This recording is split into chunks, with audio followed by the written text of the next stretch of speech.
En los años 40, las feministas se asumían defensoras de la democracia en oposición al presunto autoritarismo del peronismo.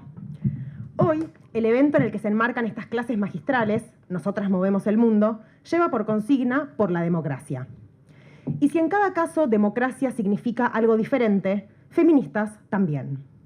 Hoy quisiéramos revisitar los vaivenes erráticos del vínculo entre democracia y feminismos en nuestro país y preguntarnos qué configuraciones de sentido se inscriben en estos nombres al calor de su tensión. Y quisiéramos hacerlo a través de unas prácticas que han perdido algo de su prestigio: la reflexión y la conversación.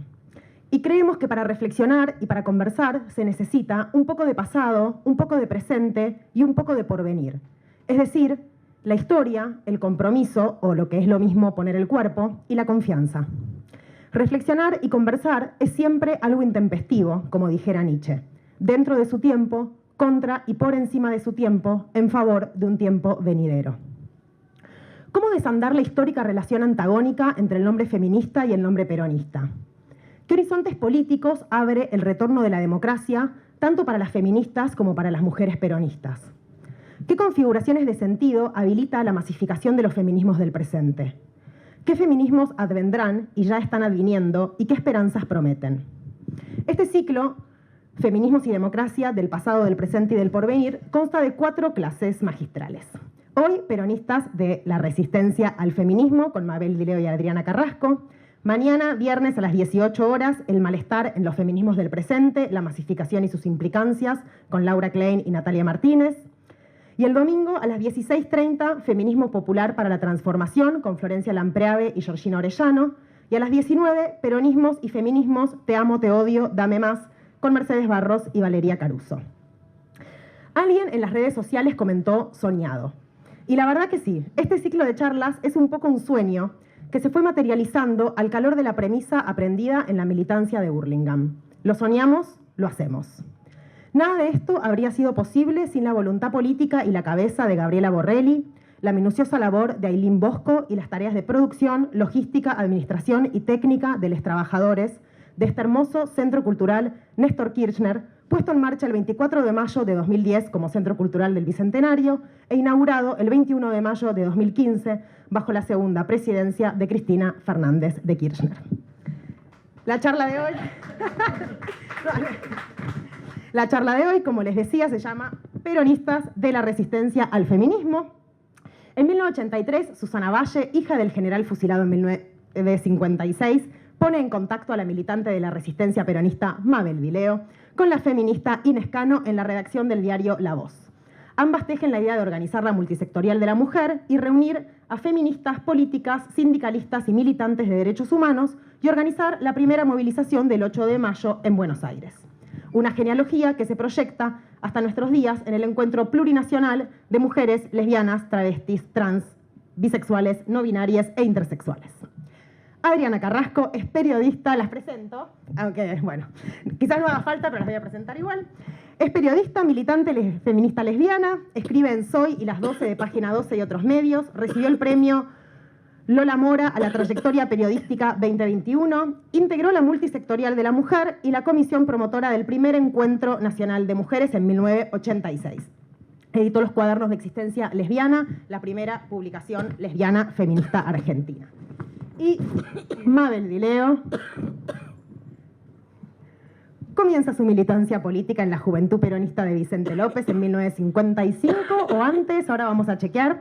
Es delegada de la rama femenina nombrada por Perón en 1966 y tiene a cargo su reorganización hasta 1968, cuando presenta su renuncia para formar la CGT de los argentinos. En 1969 presenta el documento redactado junto a Elise Guren y Bernardo Alberte titulado Táctica y Estrategia para la Toma Revolucionaria del Poder. En 1982 crea la Multisectorial de la Mujer junto a Inés Cano, que organiza el 8 de marzo de 1984.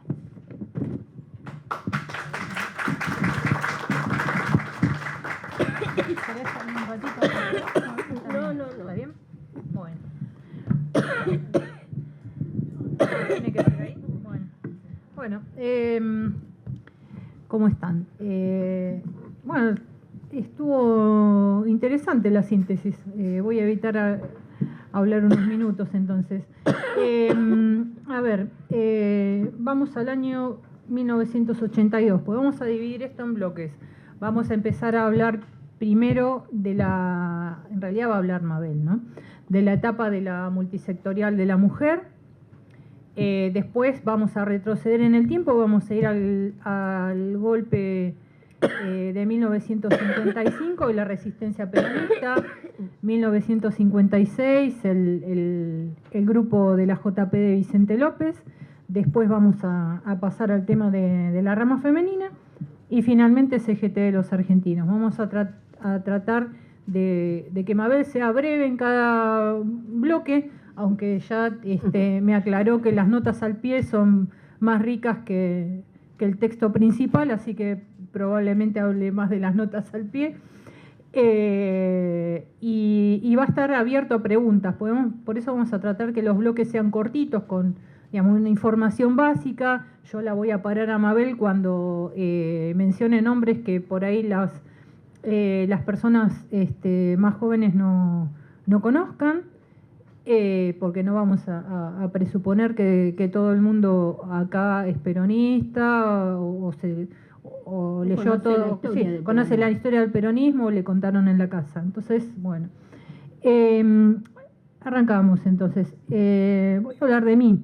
Yo empecé a militar en 1982 en la Facultad de Derecho en Intransigencia y Movilización Peronista, que era una agrupación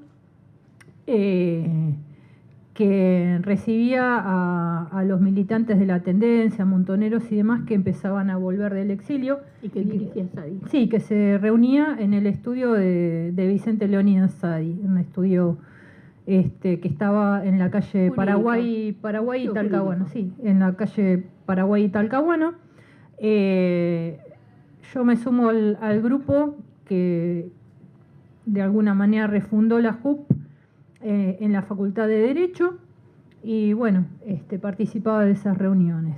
Después, bueno, el grupo pasó del estudio jurídico a la unidad básica que estaba en la calle Venezuela. Mabel también militaba en Intransigencia y Movilización Peronista, pero no nos conocimos en ese momento. Quizás porque ella estaba, digamos, en el sector más político y yo estaba en la JUP. Sí. Entonces,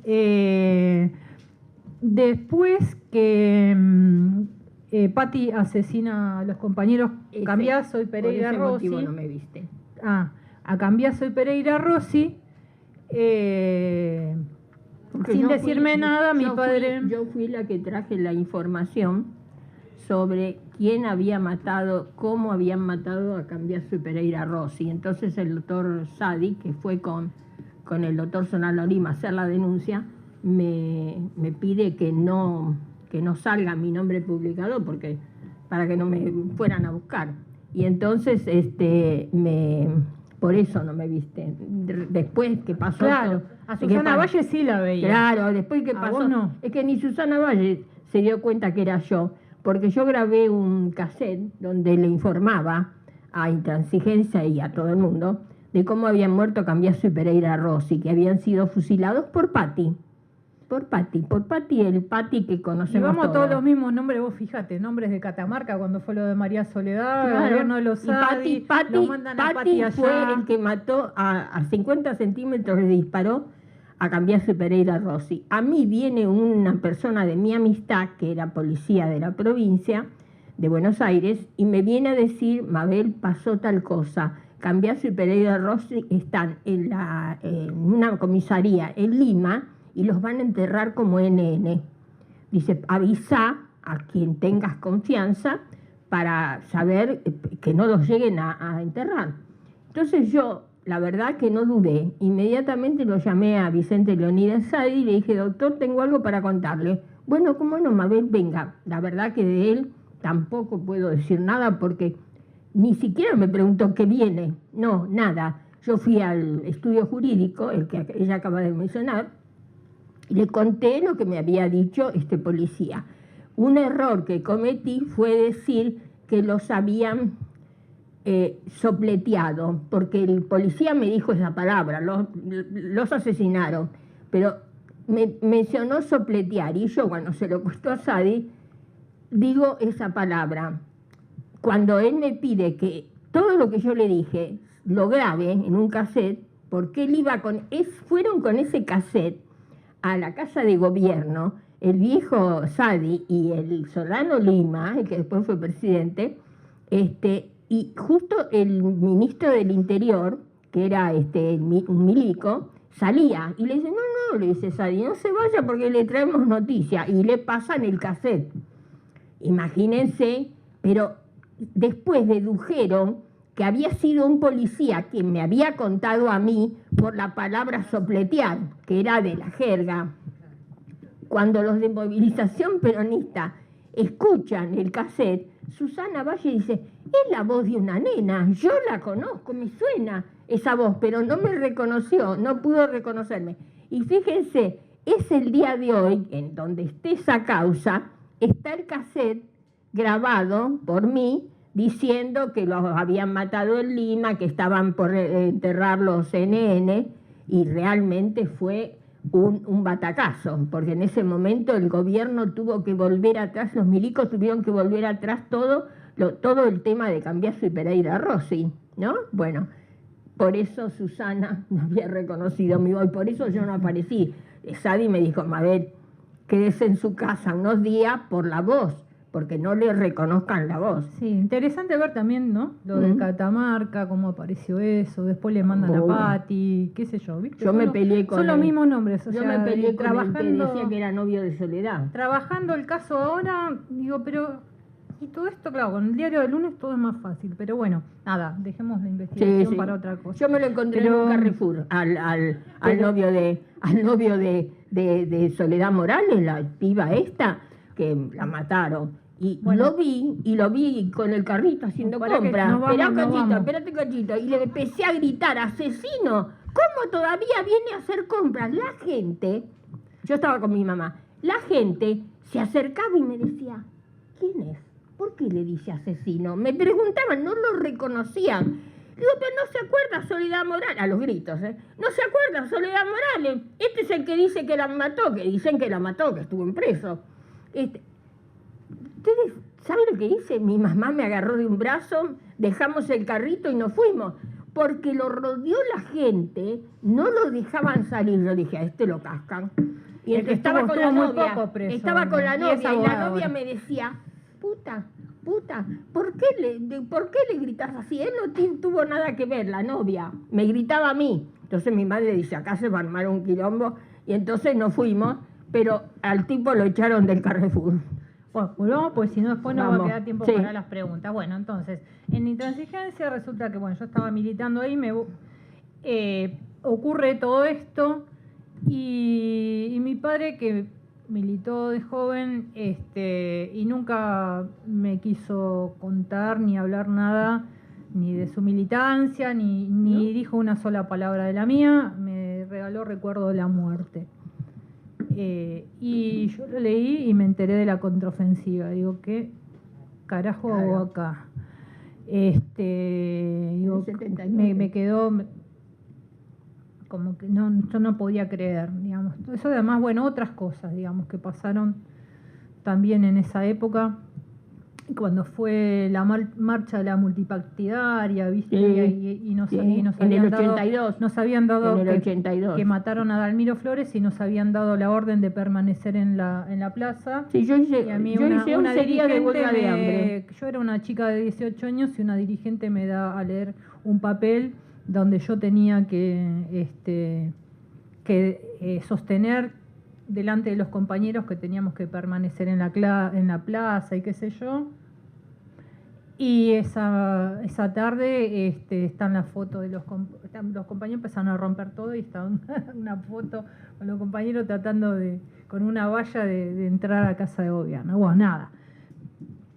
Digo, bueno, recalculando, compañera, y paso a militar a un grupo que estaba más cercano a lo que había sido la lealtad peronista, que me parecían un poco más razonables, pero eran terriblemente machistas. Lo que pasa eran un poco maoístas, y lo que pasa que y bueno, y movilización peronista y me querían, eran montoneros. Bueno, y me querían enganchar a toda costa un pibe, ¿viste? Porque los responsables de los grupos se repartían las minas entre ellos, mejores minas. Yo era como una especie de muchachito, ¿viste? Era como yo me consideraba género, lo que hoy sería no binario, género neutro, ¿viste? Tenía el pelo cortito, no tenía los pelos como ahora. O sea, digamos que la feminización vino más bien en el feminismo, ¿no? ¿Viste? Yo no quería saber nada con los tipos ni nada. Además, yo había dejado un amor en la escuela secundaria, que era una mujer, digamos, con la que no seguía adelante una relación porque estaba en la vereda de enfrente. Sabías lo que querías. Entonces elegí a los compañeros y no, o sea, rechacé el amor y me quedé con el amor militante. Pero eran todos estos chongos. Y después una compañera que se embarazó de un tarado de la unidad básica quería que yo hiciera lo mismo que ella, porque ¿cómo estás sola? Bueno, toda esa historia. Después conozco otra compañera que se llama Adriana Tolosa, que estudiaba cine, sí, ahora lo redondeo. Y no, porque ella dijo que yo soy la que sí, pero es que yo cuento esto y después te paso la pelota a vos y, bueno, y hago la plancha. Terminá. Bueno, y queríamos justamente hacer como una cosa, una rama femenina dentro del peronismo o algo. Imposible. ¿Qué pasa? Sería una rama femenina del lesbianismo. No, porque era medio... No, ya era medio tonta yo. Bueno, cuestión que esperar un año y pase al feminismo. O sea, programa de María Elena Walsh, María Herminia Avellaneda, Exacto. Zona Rinaldi y La Cigarra, Canal 11, lo que hoy es Telefe, y promueven todo el feminismo, digamos que atrás, el lesbianismo reclosetero. Y bueno, me voy a la marcha de la multisectorial de la mujer y qué sé yo. ¿Y quién había inventado toda esa organización de la multisectorial de la mujer con las políticas? O sea, con los sindicalistas, movimiento de derechos humanos y feministas. Bueno, resulta que me encuentro a Mabel, que era un polvorín en la multisectorial de la mujer. Te digo que cuando Mabel se fue ya no daba muchas ganas de ir a esas reuniones. Bueno, pero yo me fui... Ahora hago la plancha. Es todo tuyo, Mabel. No, yo realmente me siento muy orgullosa de haber fundado y de haber ideado la multisectorial de la mujer junto con Inés Cano, porque todos se olvidan de que Inés Cano fue la que trajo toda la parte del feminismo. Lamentablemente, años después, se suicidó. No la querían a Inés Cano, no la dejaron asociarse al lugar de mujer porque era intransigente como vos. Y porque quería, digamos, toda esta cuestión. En lugar de mujer había un problema. Pero no era un tema de clasismo lo de Inés Cano, era un tema de que justamente cómo trabaja en el diario de los montoneros, La Voz, quiere hacer una organización con las peronistas. Bueno, claro, bueno. Y sí, las peronistas siempre fuimos malas palabras. Inés Cano era una paria dentro del feminismo. Hizo un par de cosas. Claro, pero sin embargo, cuando ¿cómo se llamaba el libro que escribieron? Bueno, hay un libro que escribieron con Hilda Rice, Inés Cano. No sabía. Diario Colectivo. No sabía. Pero hasta ahí llegó. Porque era como vos. O sea, era quilombera, está bien dicho. Perdón. En este sentido. Era quilombera como vos. Sí, en la multisectorial de la mujer, cuando yo propongo, en realidad Susana Valle nos presenta un poco como si fuera una risa, ¿no? Junto al hambre con la gana de comer. Mabel Dileo, super rama femenina, Inés Cano, feminista, creyó que por ahí iba a pasar cualquier cosa. Creo que no supuso nunca, de que yo me iba a poner a conversar con Inés Cano y de allí iba a salir el germen de la multisectorial de la mujer. Claro, lo que pasa que al yo ser política, invitar sindicatos, partidos políticos, digamos que mi aporte era mucho más masivo que el de Inés Cano, que era en esa época los grupos feministas, Lugar de Mujer, María Elena O'Donnell, es decir, Aten, 25 de noviembre, exactamente. No, y había otros grupos también. Bueno, sí, invitamos a todos. La premisa era, como yo había sido delegada nacional de la rama femenina, nombrada por Perón, y la única que está viva ahora, mi conversación, mi afirmación siempre era, si yo volviera a ser delegada nacional de la rama femenina, no solamente organizaría a las mujeres, sino que además haría una reunión de todas las mujeres feministas, llamaría a todas, a todos los partidos políticos, porque los problemas son comunes. Y entonces, bueno, cada uno tendrá su ideología, cuando vaya a votar, votará por quien quiera, pero los problemas femeninos, los problemas de las mujeres, el patriarcado, es un problema que no tenemos ni las peronistas, lo tenemos todas las mujeres. Entonces, mi parecer era que sin discriminar, como no pude hacer, o no se me ocurrió, cuando fui delegada, siempre me quedó esa deuda pendiente. Y cuando yo converso con Inés Cano, se lo digo.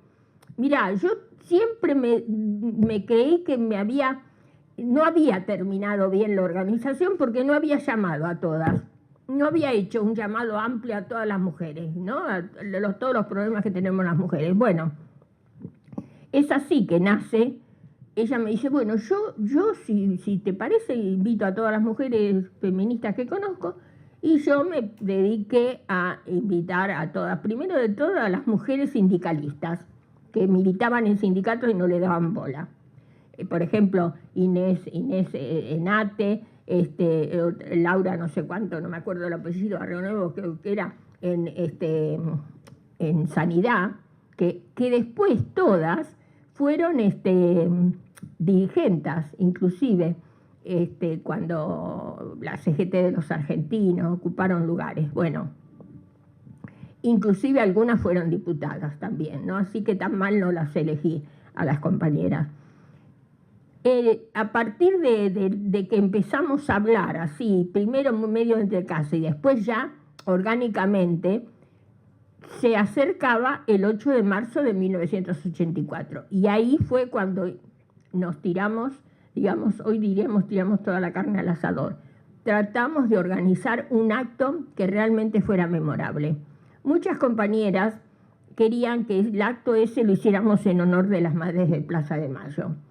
Yo no era partidaria de eso porque no quería focalizar en una mujer o en un tipo de mujeres. Yo quería que todas se sintieran partícipes de ese acto.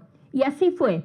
Yo fui a hablar con madres de Plaza de Mayo y ellas, después que dieron su ronda, por eso era un día jueves, después que dieron su ronda, vinieron y se sumaron a ese acto del 8 de marzo de 1984. Y que el programa que acaba de mencionar Adriana, La Cigarra, donde estaban Herminia Avellaneda, Marilena Walsh, todas, transmitieron desde ese acto. Sería interesante, si los canales grababan en esa época los programas, sería interesantísimo conseguir esa grabación, porque realmente sería histórica. Les aclaro que después ese día yo me comprometí a que, si bien se homenajeaba a la mujer, yo me comprometía a realizar un homenaje especial a las madres de Plaza de Mayo. Y les aclaro que en persona fui a hablar con Osvaldo Bonet, que en ese momento era el secretario de Cultura de Alfonsín, y en el Teatro Cervantes hicimos un acto en homenaje a las madres que fueron a declamar, a decir poesía, fueron Alfredo Alcón, Cristina Vanegas, no me acuerdo del que oficiaba de locutor, que era también otro artista. Bueno, el Teatro Cervantes se venía abajo, fue un acto hermoso, realmente un acto hermoso, y cumplimos en ese homenaje a las madres. Uh-huh. Bien. Quería decir lo siguiente.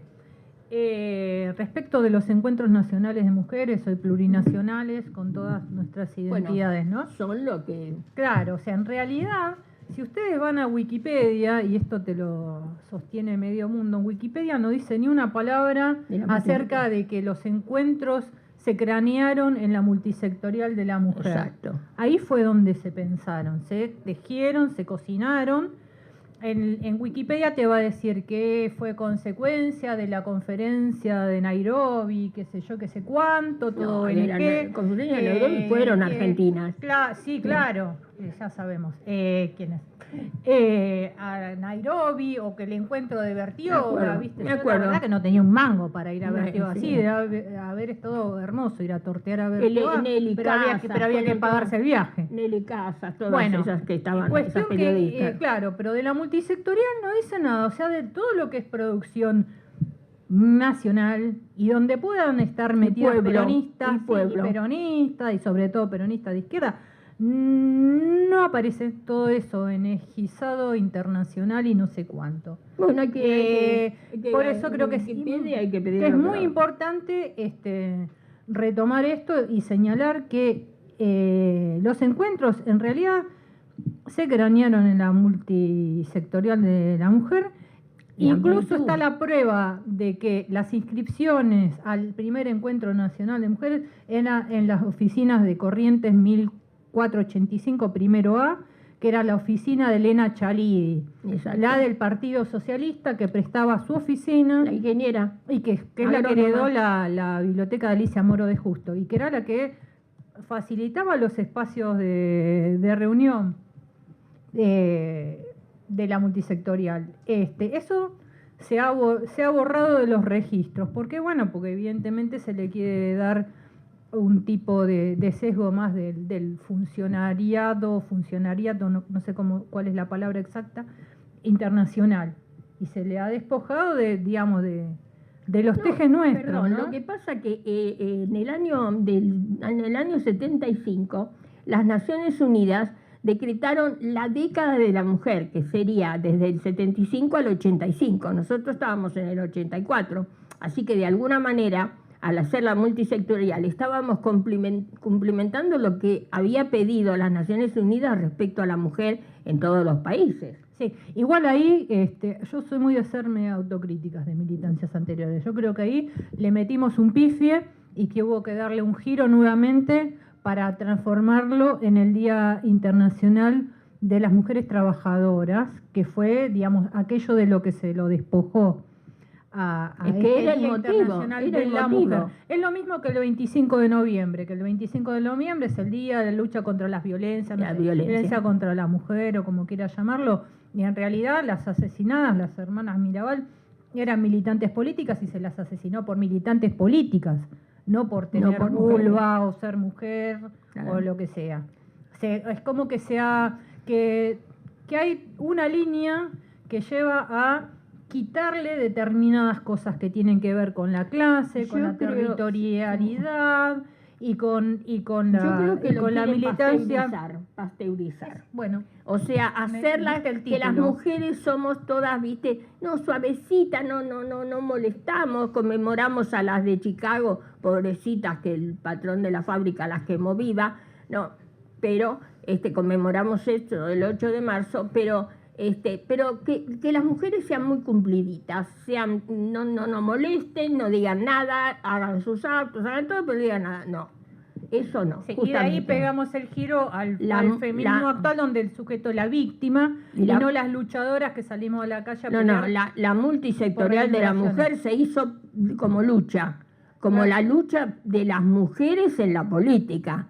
De ninguna manera en la política, y luego con las feministas, de ninguna manera se hizo para complacer a nadie. Al contrario, yo creo que la multisectorial de la mujer, cuando empezó a trabajar y después del acto del 8 de marzo, que había sido tan importante, empezó a molestar a algunos. Y no hablemos de los sindicatos, donde en los sindicatos mayoritariamente son todos machirulos, como dicen ahora, ¿no? Hoy molesta porque se la borra de donde se puede.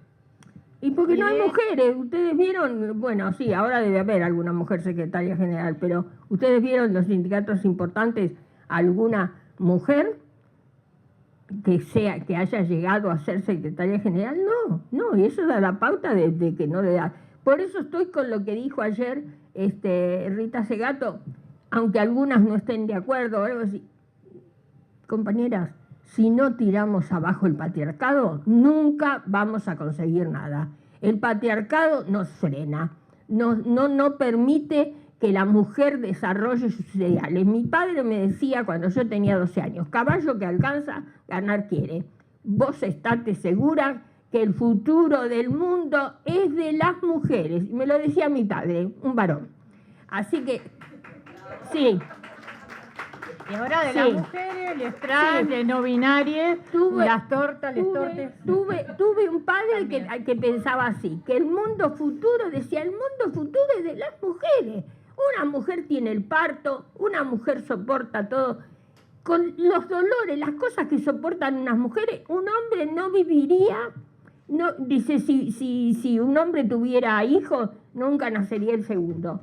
Porque el hombre se muere de miedo. Bueno, pero ahora hay hombres trans que pueden parir, Mabel. Bueno, está bien, pero que aprendan a sufrir. Que aprendan pero a hombres sufrir. trans tienen ovario, tienen todo lo Bueno, me parece muy bien, perfecto.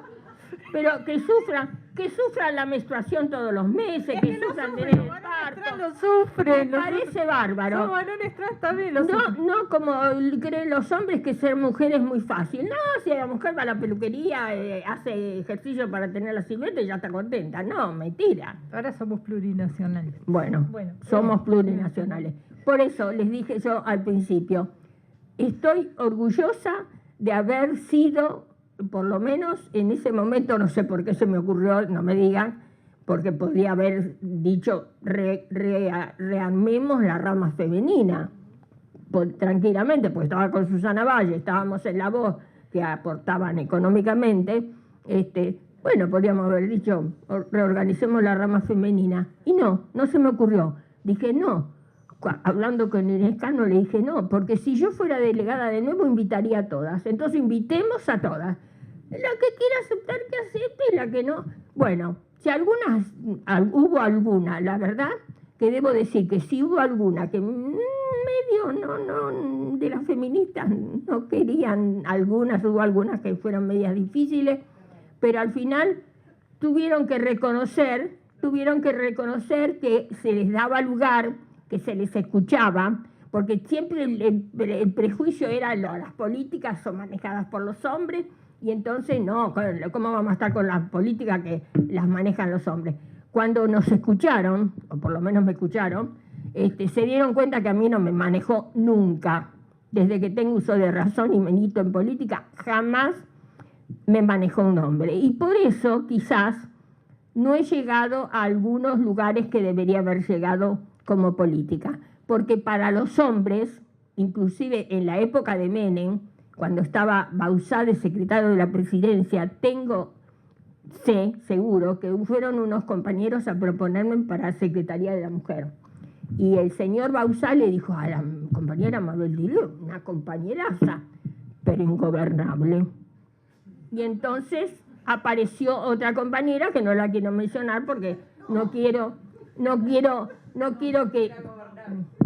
claro, exacto, porque si no diría ella gobernable.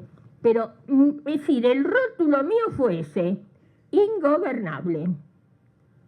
De lo cual me enorgullezco, porque jamás necesité de un hombre. Sí, los hombres necesitaron de mí. Porque como dijo la compañera Lorenzo, cuando se hizo el homenaje ahora, en noviembre creo, a Bernardo Alberti, el militar, él fue asesinado el 24 de marzo de 1976 y teníamos 10 años de pareja, Ana Lorenzo dijo, Alberti no hubiera llegado a ser lo que fue si no fuera porque estaba al lado de Mabel Dileo. Y realmente les digo que lo asumo.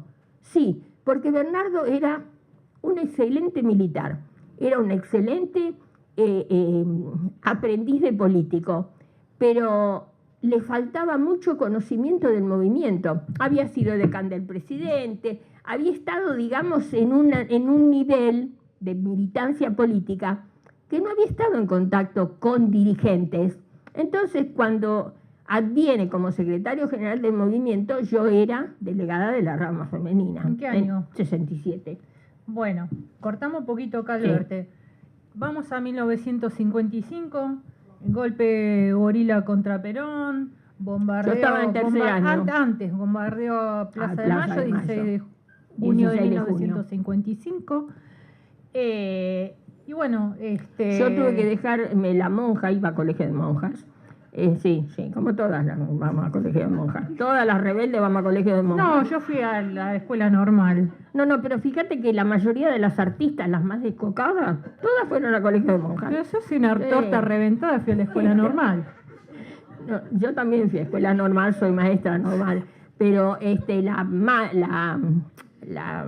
digamos, la hermana que regía la parte del colegio secundario allá en el Santa Teresita, en en Florida, me dijo: Mabelita, quédate en tu casa una semana. No vas a tener falta, andate. Menos mal que me fui. Porque de 27 alumnas que éramos en quinto año, quedé yo la única peronista y todas las otras 26 estaban en contra. Cuando sus padres tenían todos cargos políticos, militares, en el gobierno peronista. Pero por supuesto, al caer Perón, todos se dieron vuelta y todos eran antiperonistas. La única peronista que quedó fui yo. Pero vos te ibas a militar y a hacer pintada la Panamericana. Yo conocí. ¿En qué año te ibas a hacer las pintadas? Y en el 56, 56, 57. En el 57, sobre todo, conocí, buscándonos los peronistas que nos buscábamos a ver qué podíamos hacer, porque no estábamos conformes con lo que pasaba, porque todos los dirigentes habían desaparecido, salvo contados con los dedos. Nos juntamos con los hermanos Lizazo, que uno de ellos fue el fusilado en León Suárez, y los otros dos desaparecidos en el año 76 con el proceso. Bueno, nos juntamos y íbamos a la Panamericana, que en ese momento llegaba hasta la calle Pelliza, nada más, a pintar Perón vuelve. Perón vuelve. En realidad poníamos el año. Perón vuelve en el año 58. Perón vuelve en el año 59. Y un día Jorge Lizazo, en una reunión de juventud, dijo: chicos, esto es un papelón. Todos los años vamos y tenemos que borrar después el año para poner el otro año. Hagamos una cosa, pongamos Perón vuelve, y cuando nos enteramos de que viene, entonces sí ponemos el año. Pero hasta si no, estamos quedando muy mal, porque era risible ir a corregir el año, porque venía... Jorge Lizazo era el que le revisaba la heladera a tu mamá, ¿no? Sí, Jorge Lizazo entraba en mi casa, que está tal cual como soy donde yo vivo, entraba derecho a la heladera, abría la heladera, mire la confianza que tenía, ¿no? Abría la heladera y decía: no, esta no es una casa peronista, hay comida, no puede ser, esto es una casa, decía, esto es una casa de oligarcas, le decía a mi mamá. Y mi mamá decía: no, Jorge, mi mamá no, sabía que era una broma, pero se lo tomaba muy en serio. Cuando Jorge le decía, venían Jorge y Miguel, venía Juan Carlos Garaycochea, que era de Carapachay. Todos están desaparecidos, compañeras, todos. Jorge, la mujer, Miguel, la mujer no, la mujer vive el hijo. La madre no le había dicho que el padre era un militante de la juventud, le dijo que lo había llevado por delante un camión. Cuando yo conozco al chico y me entero, en un 9 de junio, en el cementerio de Olivos, me entero que la mujer le había dicho a Adriana, le había dicho al hijo que el padre había muerto en un accidente de camión, que lo había llevado por delante un camión. Le dije: mira, si vos no le decís la verdad a tu hijo, voy yo en persona a decírselo, porque es el hijo de lo que mañana va a ser un patriota por las cosas que ha hecho, y vos le estás negando esa. Bueno, después me mandó un mensaje diciéndome: Mabel, tranquilízate, ya le dije la verdad. Pero claro, ¿cómo le va a decir al hijo que había muerto el padre en un accidente cuando el padre era un militante peronista. Ni nada menos que con el apellido Lizazo, porque si me hubiera dicho era Pérez, bueno, no, sin ofender a los Pérez, pero o sea que nadie lo conocía, pero los Lizazos en Vicente López eran una institución. Ahora probablemente la juventud, la gente joven, no conoce todos esos nombres. A lo mejor para muchos es decir Lizazo, bueno, sí, será, no pone en duda lo que uno le cuenta. Lo mismo pasa con Julio Trost. Hay una buena documentación, que lo pueden googlear fácil, todas las biografías que escribió Roberto Baschetti. Baschetti, ahí están todos. El historiador. Sí. Y todo, o sea, hay un buen resumen de sus vidas, ¿no? Sí. De Julio también. Y, bueno, y acá tenemos acá tenemos una persona que está ahí sentada, que le hizo un documental a Julio Trossler y lo tiene que terminar, y no lo termina nunca. Parece que parece el cuento de que siempre sigue y no aparece nunca. Bueno, ahora Marcela, tenés que terminar el documental sobre Julio Trossler. Quería preguntarte cómo aparecieron Julio y Bernardo Trossler en tu casa y quiénes eran, porque puede haber... Julio Trossler y Bernardo no Trossler saben quiénes eran. Estaban prófugos de los fusilamientos de León Suárez. Julio se salvó, Bernardo no, Bernardo estaba en otro lado. Pero yo voy a una reunión política en casa de Inés Fernández. Perdón, pueden ver la película, está el libro, por supuesto, pero también la película Operación Masacre está muy buena. Si no ahí todavía ni existía, ¿cómo se llama? El de Masacre, Operación Masacre. Walsh. Ahí ni existía, en ese momento ni siquiera estaba a favor de lo que después se escribió, dicho por él mismo, ¿no? Tampoco se habla mucho de los fusilamientos de la brigada de Lanús, de los hermanos Ross, que son los de Lanús, porque no solo estaban los de Vicente López. Y en La Plata, donde fusilaron a Coborno. Así que y yo pienso que tenemos la lista de los militares, pero nunca se hizo la lista total de los civiles fusilados en el año 56. Por eso te digo los hermanos Ross, ¿no? Bueno, yo estaba en una reunión política y una compañera, Inés Fernández, me presenta a Bernardo Trossler. Y entonces yo, conversando con él, le digo, mire, yo soy peronista, soy de la juventud, fundamos la juventud con los Lizazos, qué sé yo. Le digo, mire, si algún día necesita algo, venga a mi casa, no hay ningún problema. Yo creo que no había pasado 15 días, 12 días.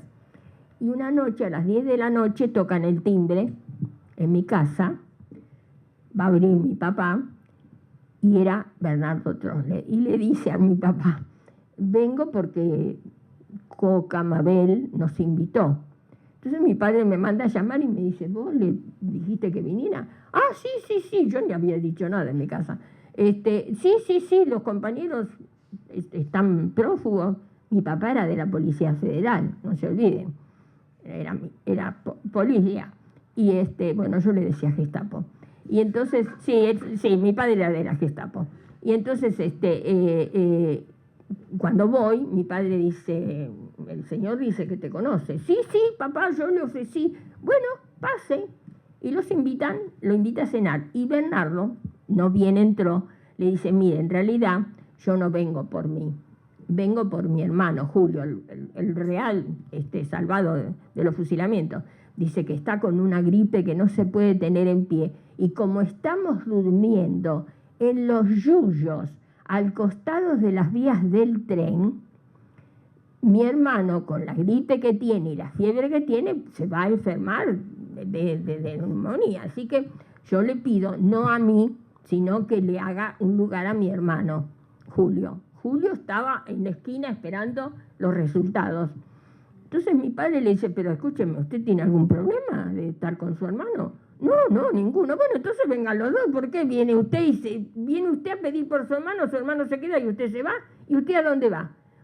No, si no les molesta, quédense los dos.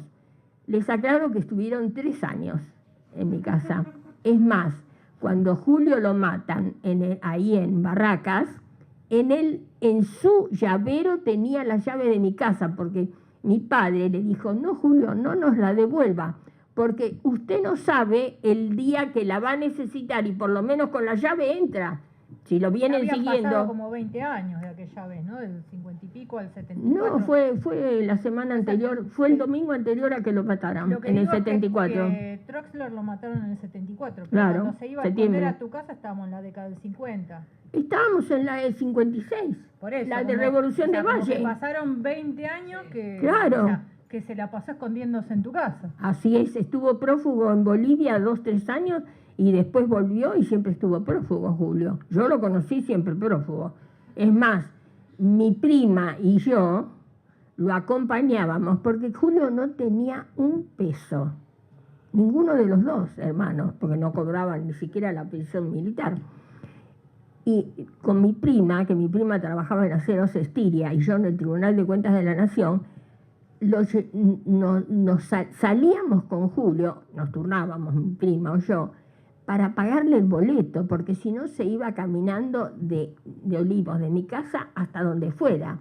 Y cuando volvíamos a la noche, nos tratábamos de juntar en determinado lugar, nos encontrábamos, para pagar el boleto de vuelta, porque si no iban y venían caminando, porque no disponían, ¿no? Qué diferencia ahora que los militantes políticos disponen de tantos medios, había que estar como estábamos nosotros, que todo lo que conseguíamos era fuerza de pulmón, de lo que poníamos nosotros mismos.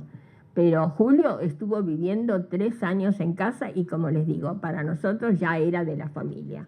Inclusive hay festejos, yo tengo fotos de festejos de cumpleaños de mi papá, que mi mamá lo presentaba como un sobrino. Es mi sobrino, vino de visita a mi sobrino, y están las fotos de familiares, que cuando se hizo el libro de Bernardo, aparecieron las fotos, yo las proveí, de Julio en mi casa. Sí, que ni una inocente de tu mamá, que era una recontrafeminista también. Bueno, mi mamá era peor que yo.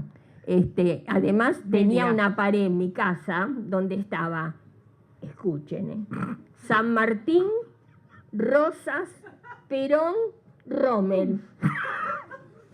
Bueno, ponele que Rommel hizo el atentado contra Hitler No me también. digan cómo, pero esa era la mezcolanza en mi casa. San Martín, Rosas, Perón, Rommel. Que mi padre le había comprado la vida de Rommel, y entonces había una foto entera, y entonces mi madre puso Rommel. Así que San Martín, Rosas, Perón, Rommel. Bueno, esa era mi Pero casa. vos también te casaste con un alemán. Sí, que yo estuve casado. no quería que usaras el apellido de soltero. Bueno, sí, tenía trauma con el apellido, porque él era Lerner de apellido, y empezaron a decirles Dileo. Usted es Dileo, ¿no? Y él decía, me miraba y decía, no, yo me llamo Alfredo Lerner. Y entonces ella es Mabel Dileo de Lerner. O sea que entonces yo dije, no, yo no soy de nadie. Nunca usé apellido de casada y no lo pienso usar. Así que, bueno, me mandó a hacer papeles, ¿cómo se llama? Tarjeta, de todo con el apellido Lerner. Hasta hace pocos años todavía usaba los papeles como blog para escribir, de tantos que me había hecho que no se me terminaban nunca. Saltamos al tema de la Mabel, delegada de la rama femenina. Perdón, ahora quiero hacer un insert. Porque esto arrancó en una conversación que tuvimos con Mariana Nicholson en el Morán, respecto de cuál es el nexo entre feminismo y peronismo, ¿viste? Que nos venimos encontrando ya hace rato con las historiadoras y las compañeras y demás que hacen recopilación de historias peronistas y feministas, y siempre la misma pregunta, bueno, ¿y cómo juntamos el peronismo con el feminismo? Y bueno, y que si Evita era feminista o no era feminista, si era antifeminista, si era machista, etcétera, Era fruto etcétera. de la época. Claro, bueno. Estaban todo el tiempo, viste, tratando de tirar Evita. Entonces, bueno, está bien. ¿Qué ponemos en el medio? Bueno, tenemos la experiencia del Partido Peronista Femenino, las censistas. Ahí podemos decir, bueno, también es un antecedente de los encuentros, las censistas, ¿no? Los encuentros nacionales. Las que iban a formar el Partido Peronista y plurinacionales, ¿no? Ok. Pero igual, como que nos quedaba... Bueno, sí, Hay una cosa que no se le puede negar a Evita. Cuando forma el Partido Peronista Femenino es que no quería que los hombres mandaran a las mujeres. Eso hay que reconocerse. Sí, Bueno, sí, recontra antecedente. Pero igual, pero hacer el análisis y decir, feminismo, Bueno, es difícil. Entonces, después, bueno, Delia Parodi, tal vez, a ver si, porque es la legisladora que promovió las leyes. mejor no hablemos. Las leyes No progresistas del divorcio. Yo ocupé el lugar de Delia Parodi como delegada. Bueno, pero eso ya vamos al chusmerío, espera un poquito. Delia Parodi podría ser el nexo entre el feminismo y el peronismo y Jamás. el feminismo. Jamás, nunca. Bueno, Nunca. no importa, eso Delia queda entre Parodi nosotros. jamás iba a estar en contra de los hombres porque la mantenían. Bueno, entonces, A mí no me mantenía claro. nadie. ¿Y qué pasa? Bueno, ¿Cómo no nos dimos cuenta que era Mabel el nexo? Si Mabel es la que inventó la multisectorial de las mujeres. ¿Y de dónde? O sea, y encima Si hubiera además estado viene Delia por Parodi, no tenga izquierda, duda porque- que la porque el- multisectorial no se hubiera formado. Si Claro, hubiera estado bueno, Delia Parodi. porque era otra línea del peronismo. O sea, Y tenemos- Isabel tampoco, Ojo, Isabel tampoco. Claro, bueno, entonces, yo diría que es hora de ubicar a Mabel Lileo como, Sí, como el li- nexo entre Perdón, el feminismo y el peronismo. No por hacerme, ojo, tómenlo como una chanza. ¿Cómo se llama el marido de Alicia Guren? El gordo Q, El GUR. BBQ. El BBQ dijo que el peronismo era el hecho maldito en la historia de la República Argentina. País burgués. Bueno, Mabel Lileo es la maldita, es el hecho maldito en las mujeres, en la rama, claro, en la rama femenina. El hecho maldito de la en la rama rama femenina. Bueno, contá eso, ¿cómo es que...? Pero además, viste, llega Isabel... Bueno. Estamos ya en la década del 60, ¿no? 65. A vos también te tenían perseguida por lo del policlínico bancario, ¿no? No, Y- yo estuve prófuga muchas veces en casa, de decir, fuera de mi casa, cuando fue el policlínico, cuando fue la muerte de Bandor, siempre nos venían a buscar a todos los mismos, ¿no? Después, cuando sube López Rega al gobierno, al ser ministro de Bienestar Social, también estuve prófuga 8 meses por culpa de López Rega. Era evidente que había un nivel de militantes que no éramos los que decíamos todo que sí, y que bueno, en una época nos llamaban los bolches. El título nuestro, es decir, todo aquel que no obedecía o que cuestionaba las medidas que se tomaban, éramos los bolches. O sea, éramos se supone que era el calificativo más feo para un militante peronista, era decirle bolche, o sea que era decirle izquierda, ¿no? Aunque después apareció el peronismo de izquierda.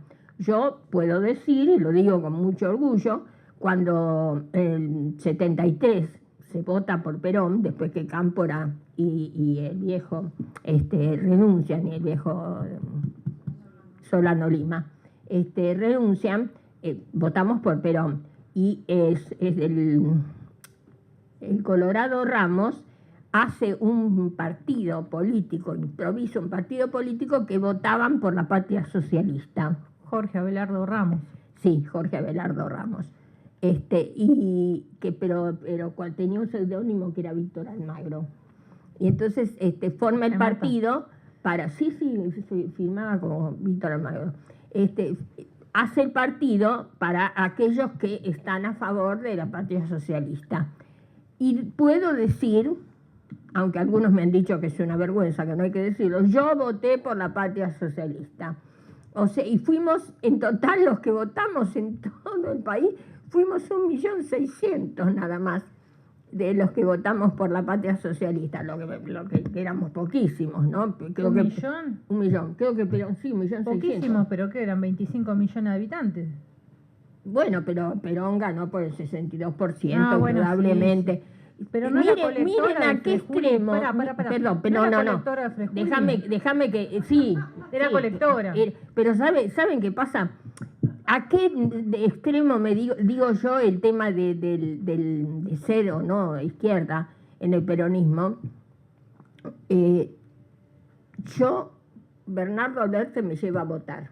Yo bajo donde me tocaba votar. En ese entonces tenía dirección de Capital. Pará, no dijimos que fue delegado de Perón, ¿no? Sí, lo dijimos, sí, yo lo dije. Me lleva a votar. Yo voto por la Patria Socialista. Bueno, salgo yo de votar y lo acompaño a votar a él. Cuando sale de votar, se acerca todo medio cabizbajo, ¿no? No sabía cómo enfrentarme. Me dice, no lo tomes a mal, pero no pude votar por la Patria Socialista, voté por la boleta Perón. Y digo, vos, que sos el que firmaste el documento Táctica y Estrategia para la Toma Revolucionaria del Poder, me viene a decir que no votó la Patria Socialista, que votó la fórmula Perón, es para matarlos. Es para Igual matarlos. convengamos que el Colorado Ramos se fue al carajo después, ¿no? En la época de Pero Menem. Ramos lo hizo, perdóname, Ramos no lo hizo por obtener. No, Ramos lo Ojo, hizo. lo leo, me encanta. O sea, Claro, lo hizo como para decir, a ver quién se anima a hablar de la Patria Socialista. Y bueno, hubo algunos que nos animamos a hablar de la Patria Socialista. Pero un caracterizado dirigente que fue diario con todo, que le decían que era de izquierda porque leía Franz Fanon, Los prisioneros de la tierra en esa época, que digamos como milico, todos los milicos tienen grabado el birrete en el cerebro. Eso es mi convicción. Tienen grabado el birrete en el cerebro. Lograr borrar ese birrete es tener que superar muchos traumas, muchas conductas. Bernardo, digamos que hasta cierto punto logró borrar ese birrete, pero cuando en situaciones como esta le volvía a salir el milico, 6º grado de ejercicio físico, y votaba por cualquier cosa, votaba por en ese momento Perón. sí, pero se la dieron muy justo, ¿no? Los camaradas se subieron al 6º piso y lo tiraron. Claro, igual se lo devolvieron, igual lo mataron. Pero, no es que se los... No, o sea, fue muy... No, pero el milico, como hoy cuando llegamos y nos dijeron que los milicos habían tomado el lugar, los milicos son así, tienen una anteojera, no, sí, discúlpenme, pero yo viví rodeada de milicos. Mi padre era policía, mis tíos eran policía, mis tíos políticos casados con hermanas de mi mamá eran militares, mi primo era militar. Yo viví rodeada de uniformes, no sé, pero mi ánimo personal era una fobia. Veía un uniforme y ya me ponía de mal humor. Y les digo, me ha pasado en la época del proceso, que yo estaba prófuga, y inclusive que cruzaba compañeros en la época que había los operativos Rastrillo, cruzaba compañeros de provincia a Capital para que los atendiera algún médico porque había pasado algo, había situaciones graves.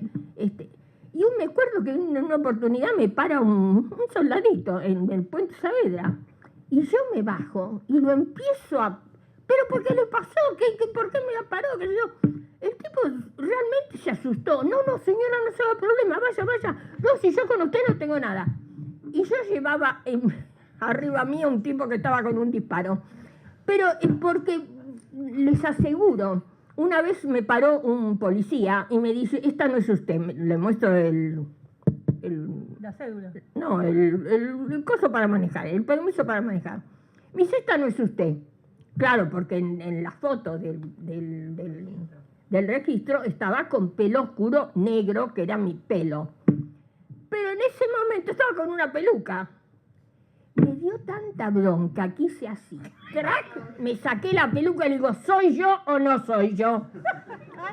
Sí, señora, sí, es usted. Vaya, me devolvió todos los documentos y me fui. Porque, no sé, porque toda mi vida... Perdón, es una perfo. No me jodan, o sea, está recontra ubicada en el Nacional. No me jodan. busquen ayuda. Eso podría Pero por ser. favor, me como los niños crudos. Pero claro que sí. Perdónenme, a mí yo me voy a morir, pero a mí ningún hombre me mandó. Ningún hombre me subordinó, ningún hombre me dijo, hace tal cosa, jamás. Basta que me dijeran, hace tal cosa para que yo la hiciera al revés. Era algo que me brota, y si era con uniforme, ni les cuento. Es algo personal. Veo un uniforme y me siento mal. Me pongo agresiva. A lo mejor el pobre tipo no me hizo nada, no piensa decirme nada, pero no importa. Ya es el hecho de que me intenten manejar o me intenten imponer algo, me saca de quicio. Me saca de quicio. Te voy a hacer una pregunta. Dime. Te voy a preguntar si está bien formulada o me estoy equivocando, porque puedo pifiarla, ¿no? Cuando te nombran delegada de la rama femenina y qué sé yo, ¿no será acaso que la JP estaba urdiendo quedarse con la rama femenina? No. Al revés puede Poniéndote ser. vos. Al revés. No. No, ¿sabés por qué? Porque yo hice junta enseguida con el de formaciones especiales, con Zampayo. Enseguida formamos Contá un qué bloque. Formaciones especiales y quién es Zampayo, porque formaciones la especiales. verdad que no tengo idea. En la Junta Coordinadora Nacional había un ¿Qué secretario es la general. Junta Coordinadora Nacional? Los que regían el movimiento peronista. ¿Qué año? 1966. Ok. Pero Antes de Onganía. No, Estaba Ilia. junto con finales de Ilia, principios de Onganía. Perón forma la Junta Coordinadora Nacional. Secretario general Lanes, que era de Lincoln, y era el representante de la rama masculina. Mabel Dileo, representante de la rama femenina. Juventud Peronista, el compañero Brito Lima. Brito Lima. Brito Lima, sí, del Comando de Organización. Bueno, duró muy poquito, pero fue nombrado. Sí, duró meses. Y después estaba por los gremiales, el que después Bandol le hizo el sindicato de taxi, Roberto García, le hizo el sindicato de taxis porque perdió el gremio, era del gremio de los petroleros. Bueno, y después estaba Formaciones Especiales, que estaba Zampayo, que era todos milicos, eran todos los milicos que se supone que iban a hacer la revolución peronista. ¿Onda Licastro, esa historia no? No, Licastro no había aparecido todavía. Licastro y el otro, Fernández Baloni, van un día a un acto peronista y cuando vuelven al colegio militar los echaron. Después lo reincorporaron en el 73 y le dieron un grado a Licastro y a Fernández Baloni. Ok, ¿y a vos cómo te nombran al frente de la rama? Miren, mi nombramiento fue porque vieron cuando uno está en determinado lugar, en determinado día y le toca porque le toca. Bueno, lo mío fue así. ¿Habías escrito algo, un plan? No, lo que pasa es que yo había hecho, pero por gusto, porque tenía ganas de trabajar ese día, me puse a hacer una organización. Sí, de veras, estábamos reunidas las de la rama femenina de Vicente López, que éramos muy numerosas y había mucha gente, mujeres importantes en Vicente López. Y yo dije, todas las mujeres quieren la manija. Entonces hice una organización de la rama femenina en función de secretarías. O sea, secretaría de política, secretaría de... Entonces, ahí todas tenían manija, pero ninguna mandaba la otra porque eran el compartimento separado. Entonces se lo llevo a Delia Parodi, justo el día que llegaba Isabel Perón. Y estamos con Delia Parodi, yo presentándole el trabajo con todas las compañeras peronistas de Vicente López, y viene, la llaman a Delia, viene al ratito y dice, compañera, no me presente el trabajo, porque va a tener oportunidad de presentárselo a la delegada del general Perón, que acaba de llegar a la Argentina. Fue el sábado que llegó, el sábado 5 de diciembre, que llegó Isabel Perón a la Argentina, y que venía como delegada. O sea que automáticamente todas las autoridades que habían sido nombradas, caput, todas quedaron fuera. Entonces las compañeras de Vicente López, Mabel, vamos a llevárselo a Isabel Perón. ¿Para qué? Vamos a llevárselo, bueno, que estaba en ese momento viviendo en la casa de los folcloristas, ¿cómo era? De los folcloristas Santiago, el Carrillo, el Gómez Carrillo. Estaba viviendo en la casa de los Gómez Carrillo, en la calle French. Y fuimos a llevarle las de Vicente López. Bueno, mejor no les cuento las cosas que escuché ese día. No podía yo creer que el peronismo y las mujeres eran esas. Bueno, entonces cuando llegó el momento de hablar a las compañeras de Vicente López, Irma Herman, que era la que comandaba la batuta, dijo: señora, Mabelita, nuestra compañera, tiene un proyecto de reorganización de la rama femenina. Ah, bueno, dijo Isabel. Ella ni lo agarró. Lo agarró el que era en la quinta, como Renzi. Ojo, el que fue Renzi. secretario de Evita, El que, Renzi. sí, no era secretario de Evita. Era Atilio Renzi. Atilio Renzi. Era el que comandaba y manejaba toda la residencia de Olivos. Y por supuesto, Cuando Perón era presidente. cuando Perón era presidente y Evita. Evita lo había elegido y Evita lo había nombrado. Y después, por decantación, claro, quedó en la residencia con Perón, exactamente. Bueno, entonces le dice a Renzi: agarre la carpeta con todo que entrega a la compañera y cuénteme, me dice, más o menos. Lo mismo que les dije a ustedes, le dije a ella: mire, son secretarías, cada secretaría tiene su rama para que manejen las compañeras, y así todas tienen manija y no se pelean. Ay, bueno, me parece, porque se lo dije así tal cual. Él dice: ay, qué bueno, dice, eso es bueno porque las compañeras, qué sé yo. Cuando ella se tiene que ir, porque Perón le dice: venite, y tiene que dejar formada la Junta Coordinadora Nacional, las mujeres de Capital, y muchas viven todavía, se habían, no sé qué sindicato, qué lugar habían conseguido, y terminaron a sillazos peleándose por el cargo de delegada.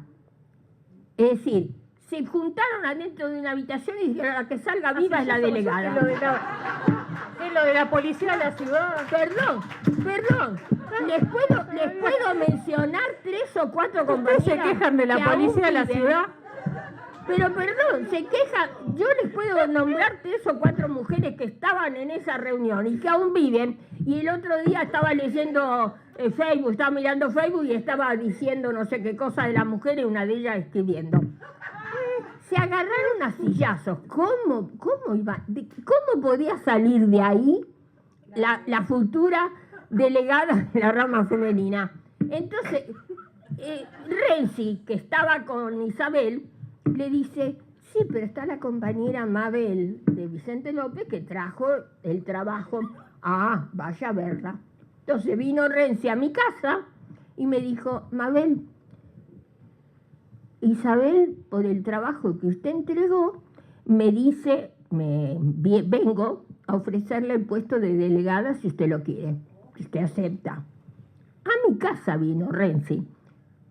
¿Y yo qué iba a decir? Mi mamá me hacía así. Yo realmente me sorprendí, porque el trabajo no era nada del otro mundo. Ahora me pongo y en minutos lo vuelvo a armar porque lo tengo presente en la cabeza tal cual. Bueno, al final le dije que sí. Y y Isabel me cita para entregarme el nombramiento hecho por Perón en una imprenta que había comprado López Rega y que después López Rega se lo vendió al Ministerio de Salud Pública, porque cuando yo estuve en el Incucay después lo conocí. Hoy se llama Dirección de Emergencias Sociales, que está, ¿vieron la calle que baja al Edoparque, que está Salguero, que está el puente ese que se inundaba? Bueno, no bien, cruzas el puente, acá hay como una especie de edificación que tiene entre pisos. Esa es Dirección de Emergencias Sociales. Ahí atendía Isabel. Yo, como me cita, voy con 2 compañeros que me acompañaban y me hacían de custodia, Miguel y Jorge Lizazo.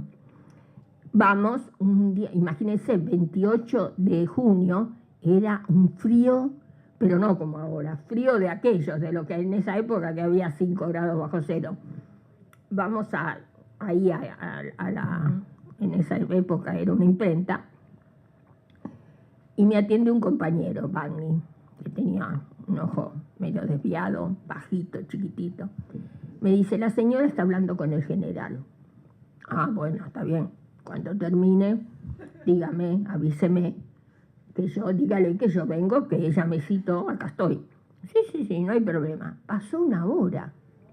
Estábamos no muertos de frío, congelados de frío, porque en ese lugar, cerca del río, era como si estuviéramos a la intemperie, era espantoso.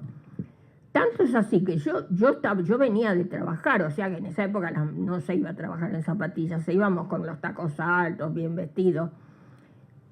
Yo estaba muerta de frío, entonces le digo, no puede ser esto. Y digo, además una hora hablando con el general. Entonces el compañero, venga.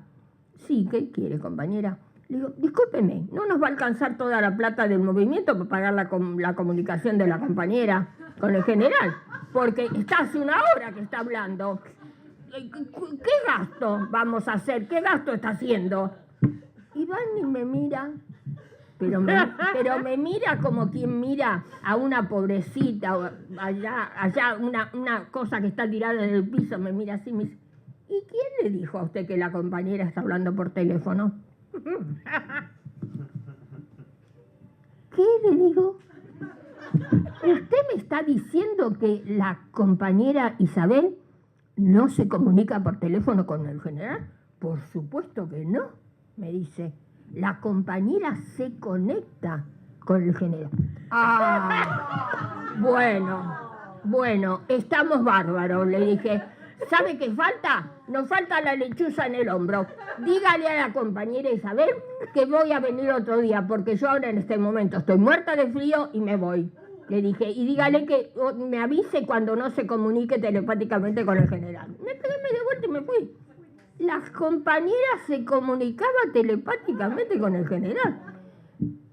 Les aseguro, por eso a veces tienen razón aquellos que dicen que cuando yo me muera hay cosas que no se van a saber. Sí, una es esa.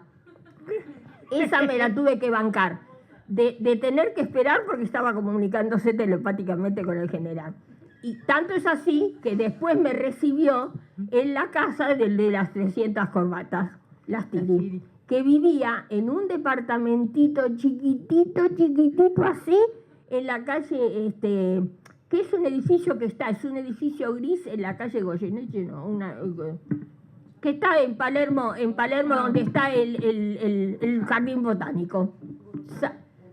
No, hay otro nombre, pero parecido a Burruchaga. Bueno, no importa. Era un edificio viejo, pero de departamentos, y el departamento era una cosa chiquita, y ahí me atendió. Que ya ahí estaba con... Norma López Rega, no. Todavía no. No, ahí, se casó con ahí apenas había conocido a López Rega, que se hacía llamar el hermano Daniel. No era López Rega, ni nunca fue con el nombre, siempre era el hermano Daniel. La prueba está que cuando yo un día voy al departamento donde vivía Isabel, ahí en Córdoba y 9 de julio, en el centro, yo voy a subir el ascensor y él bajaba, López Rega. Y ahí me lo presentan por primera vez. Y arriba, en una mesita chiquitita, así, sentado, abriendo cartas, estaba las Tiri, el de las 300 corbatas, que después fue el presidente. Se lo había mandado Jerónimo Remorino, que había sido ministro de Relaciones Exteriores en la época de Perón, se lo había mandado para que le hiciera los mandados a Isabel, a las Tiri. Bueno, por eso le digo, algunos dicen, ¡ay, qué memoriosa! Algunos pensarán, ¿por qué no se olvida de toda esta mina, no? Y se muere de una vez. Pero bueno, ¿qué va a hacer? Mira, nos queda media hora, Mabel. Entonces, lo que propongo es lo siguiente. Resumo en una línea, también estuvo en la formación de la CGT de los argentinos. Bueno, abrimos a las preguntas ahora. Sí. Pregunten.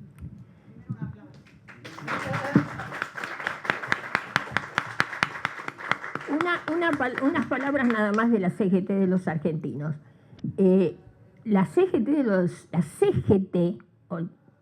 paremos antes de argentinos, la CGT se forma y nosotros, que éramos autoridad del movimiento, firmamos, Bernardo, la resolución de la Junta de la Junta Nacional, Bernardo Alberté, que era el secretario general y delegado de Perón en la Argentina, firma diciéndole a todos los que iban al Congreso de la CGT por quién tenían que votar, quién era el candidato, que era Olmos, Amado Olmos, del Sindicato de Sanidad. Y yo, renglón aparte, en otra hoja, había escrito lo que me opinaba respecto a la necesidad de la formación de esa CGT independiente de Bandor, que Bandor quería los acostados, el guiso de liebre sin liebre, o sea, el peronismo sin Perón, y todo eso era lo que estaba negociando con Onganía. Entonces nosotros teníamos que evitar que eso llegara a ser autoridad del movimiento. Bueno, y se resultó que el Congreso iba a ser en marzo, y en el mes de febrero se muere Olmos, se mata viniendo de Córdoba, y entonces hay que elegir otro secretario general, y de ahí resultó Ongaro. Pero en realidad iba a ser Olmos el secretario. Bueno, perdonen. Sí, Ongaro es el sindicato gráfico. ¿Era? Claro, el sindicato gráfico. Bueno. El que tocaba el piano. Ajá. ¿Y Delia Parodi de qué iba? No, ya Delia Parodi. Delia Parodi, los últimos años de su vida, como tenía la jubilación, supuestamente tenía que tener la jubilación de diputada, pero creo que no sé por qué no la cobraba, la mantenía Bandor. Así que ninguna equidad. Apoyaba el sector de peronismo sin Perón. Apoyaba el peronismo sin Perón, pero además ya había pasado el peronismo sin Perón. Pero escúchame, una mujer que le están pagando un sueldo para que viva, evidentemente no puede tirarse en contra, porque si no, no le pagan más el sueldo. Una pregunta. Sí. Sobre la experiencia de la multisectorial de la mujer, en sus memorias, María Elena O'Donnell cuenta que la bardeaban mucho en ese día, sobre todo, pero también después, por el cartel que llegó su, sí, ¿no? Sí. Recordemos, no a la maternidad, sí al placer. Sí. ¿Contarías algo de Mira, María Elena O'Donnell era una mujer muy difícil, pero feminista. Vive, Sí, tengo entendido que vive. Ahora, yo no te puedo decir todo lo que aprendí de ella. María Elena O'Donnell, después me entero que era madre de 4 hijos y que dejó al marido un buen día, se cansó de decir todo que sí, de ser la ama de casa, la mamá, todo, se cansó. Dijo, ¿cuándo voy a vivir? ¿Cuándo voy a ser mujer? Era interesantísimo oírla a ella cuando contaba su vida y sus cosas, y tenía razón, lo de la maternidad, o ahora no estamos en esas, o todavía no defendemos cuando a las mujeres las operan y le sacan el clítoris con las religiones hindúes y todo eso. La mujer todavía está recién en los primeros pasos de su igualdad y de querer ser mujer. Entonces, María Elena O'Donnell, lo que pasa que tenía formas de conversar, que a veces era muy agresiva. No agresiva, mandona. Te contaba algo, te decía algo y no te decía, si vos querés. No, vos tenés que hacerlo. Y si no lo hacerlo, está mal. Es decir, era intransigente. Y a veces en el feminismo, pero a veces las feministas, cuando no tenían argumentos, te digo, en las mesas de la multisectorial, cuando no tenían argumentos, te miraban y te decían, ¿por qué me agredís? Entonces con eso te cortaban. Ah, ¿también siguen haciendo lo mismo? Bueno, quiere decir que no miento. Ya en el año 84 me lo han hecho a mí, que a mí las de ATEM 25 de noviembre me decían, Mabel, no le hagas caso, te está psicopateando, me decía con eso. ¿Por qué me agredís? Ya en esa época... Ese era el otro sector del feminismo. Bueno, no sé. El feminismo de la diferencia. Claro, pero te digo, eso lo hacía. Somos tiernas, dulces y empáticas. Te dejaban sin argumento, porque vos lo primero que decías, no, yo no te estoy agrediendo, no, si lo que dije, te tenías que empezar a justificarte. Y ellas conseguían que cambiaras de tema. Ese era el asunto, sí. Lo siguen haciendo. La señora, eso lo hacen las TERF La ahora. señora levantó la mano y ella también. Es Isabel Miranda, de Lugar de Mujer. Ah, Lugar de Mujer. ¿Quién era la de Lugar de Mujer que viajaba tanto, que fue una de las fundadoras? Que no me puedo acordar el nombre.